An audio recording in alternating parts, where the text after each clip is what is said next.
Lockdown తర్వాత first accept చేసిన cinema house arrest. చాలా డైరెక్టర్ మమ్మల్ని చాలా కష్టపెట్టాడు డే అండ్ నైట్లు. సో మమ్మల్ని ఎంత కష్టపెట్టాడో అదేవిధంగా పిల్లల్ని కూడా చాలా కష్టపెట్టాడు. సో ఆ రోజు చాలా అందరం కొన్ని ఇబ్బందులు పడ్డాం. సో ఫైనల్గా ఈరోజు ఈ అవుట్పుట్ చూసుకున్న తర్వాత, ఆ రోజులను గుర్తు చేసిన తర్వాత, ఈ టీజర్ ఈ పోస్టర్ని చూసిన తర్వాత, శేఖర్ గారు ఎంత స్ట్రిక్ట్గా అనుకున్నది ఏ విధంగా తీశాడు, అనుకున్నది అనుకున్న విధంగా వచ్చింది అనడానికి ఈ టీజరే సాక్ష్యం. నిజంగా ఆ రోజు మీరు మమ్మల్ని కష్టపెట్టినా, ఆ రోజు మీరు కష్టపెట్టినా మేము ఇష్టపడి చేసినా, ఈరోజు ఈ టీజర్ అవుట్పుట్ చూసిన తర్వాత 100% శేఖర్ రెడ్డి గారు హిట్ కొడుతున్నారు, మా అందరికి హిట్ ఇస్తున్నారని 100% కాన్ఫిడెన్స్ వచ్చిందండి. Love you sir. మీతో వర్క్ చేయడం నిజంగా చాలా హ్యాపీగా ఉందండి. All the best. So me teaser చూసిన తర్వాత మీరు మా దగ్గర ఆ రోజు ఎంత ఒక స్ట్రిక్ట్గా మా దగ్గర చేపించారు అనేదని ఎగ్జాంపుల్ ఏంటంటే, హౌస్ అరెస్ట్ అనేది ఒక స్కూల్ లాంటిది.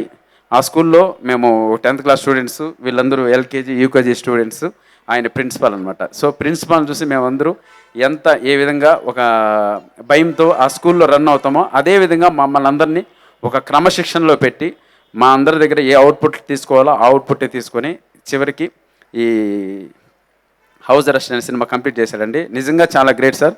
నిజంగా చాలా హ్యాట్స్ ఆఫ్ టు యూ. అంటే అనుకున్నదే రోజుల్లోనే కంప్లీట్ చేశారు, బడ్జెట్లో కంప్లీట్ చేశారు. సో డెఫినెట్లీ అనుకున్న రోజుల్లో కంప్లీట్ చేసే డైరెక్టర్ ఈరోజు మా శేఖర్ రెడ్డి గారు కూడా వచ్చినందుకు ఫర్దర్గా మీతో